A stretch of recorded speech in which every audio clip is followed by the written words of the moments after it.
Rumah Sakit Pusat Angkatan Darat Gatot Subroto menjadi saksi bisu detik-detik terakhir kehidupan sang proklamator Soekarno. Di penghujung hayat, kisahnya tak seindah jasa-jasanya untuk kemerdekaan Indonesia. Bung Karno wafat tanpa penghargaan dan penghormatan dari bangsanya. Semangatnya sudah hilang bertahun-tahun sebelum itu, saat Jenderal Soeharto menahannya di Wisma Yaso.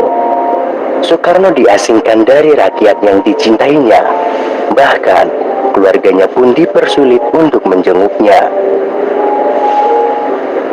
Ia wafat di ruangan perawatan RSPAD Gatot Subroto, Minggu 21 Juni 1970.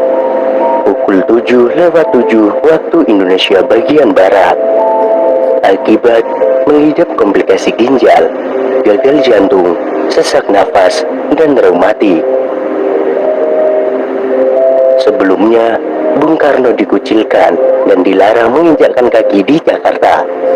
Ia tinggal di Istana Bogor, kemudian pindah ke Istana Batu Tulis.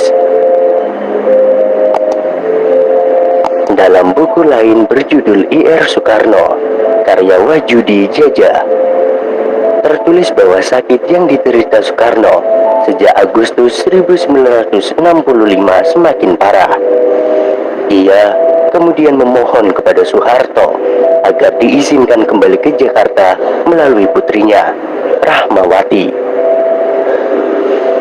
Setelah mendapatkan izin dari Soeharto, Bung Karno akhirnya pindah ke Wisma Yaso atau sekarang Museum Satria Mandala dengan status tahanan. Pengamanan terhadap sang proklamator diperketat. Alat sadap dipasang di setiap sudut rumah dan tidak ada seorang pun yang boleh menjenguknya. Guntur Soekarno Putra harus memikul tanggung jawab yang besar ketika bapaknya, Presiden Soekarno, meninggal dunia. Ia tidak saja harus menjadi pengganti peran ayah bagi adik-adiknya, tetapi juga siap menjalankan peran sebagai anak Bung Karno tertua. Selama menjadi putra Bung Karno, banyak pesan yang telah dibenamkan Bung Karno di otak dan di hati Guntur. Di buku yang ditulis oleh Guntur, yaitu Bung Karno, Bapakku, Kawanku, dan Guruku, diceritakan pesan terakhir tentang Bung Karno. Setelah itu, tidak ada pesan lagi hingga ayahnya meninggal dunia pada 21 Juni 1970. Berikut pesan terakhir rahasia Bung Karno kepada Guntur. Engkau adalah anak sulung putra Fajar, sebab bapakmu dilahirkan pada waktu Fajar menyingsing. Fajar 6 Juni yang sedang merekah di ujung timur, dan engkau yang lahir di tahun keberanian juga menjelang Fajar tanggal 3 November, pada saat dimana hegemoni kekuasaan Jepang semakin suram sinarnya. Nah, seperti halnya bapakmu, engkau pun pantas menyambut terbitnya matahari. Jadilah manusia yang pantas menyambut terbitnya matahari. Ingat, yang pantas menyambut terbitnya matahari itu hanya manusia-manusia abadi Tuhan. Manusia-manusia yang manfaat. Karena itu, jangan cengeng. Buktikan kepada setiap orang yang menatapmu bahwa engkau memang pantas menjadi anak sulung Soekarno, kata Bung Karno. Ekspresi sikap Guntur pasca meninggalnya Bung Karno adalah sikap terbaik, termasuk jika akhirnya ia memilih untuk tidak terjun ke gelanggang politik.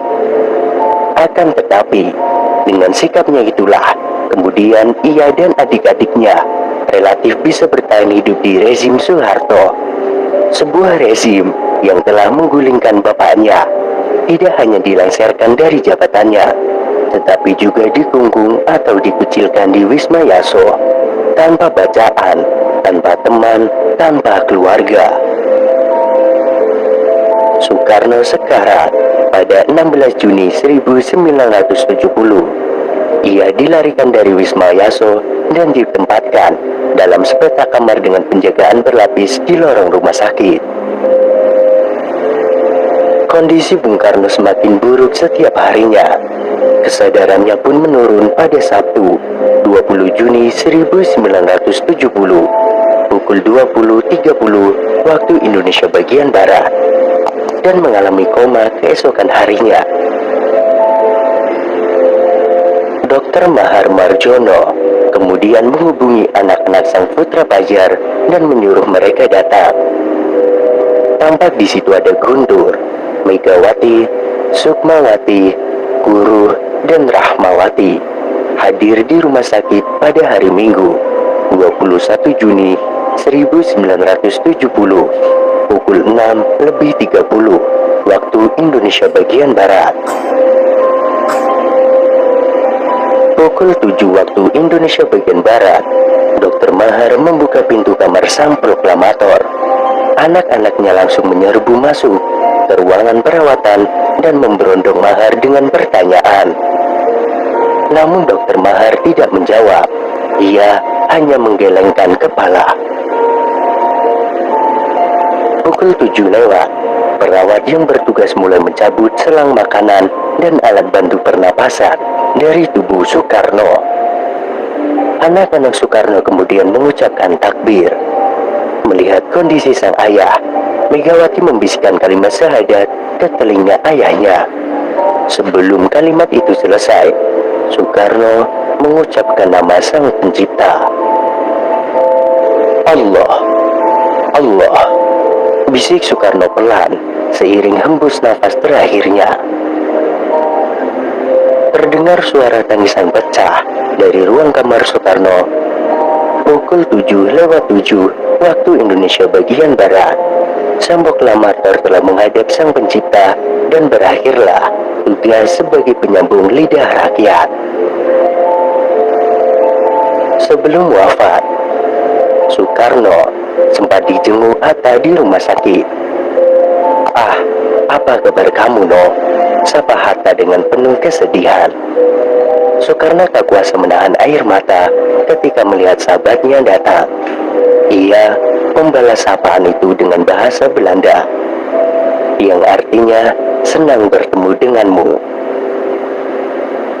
Keduanya kemudian saling berjabat tangan dengan erat dan sangat lama. Sambil bergandengan, Soekarno dan Soeharto mengenang masa-masa keduanya saat menghadapi kolonialisme. Soekarno merdeka dari penjaga, tembok-tembok tinggi, alat penyadap, dan para interrogator. Ia telah bebas.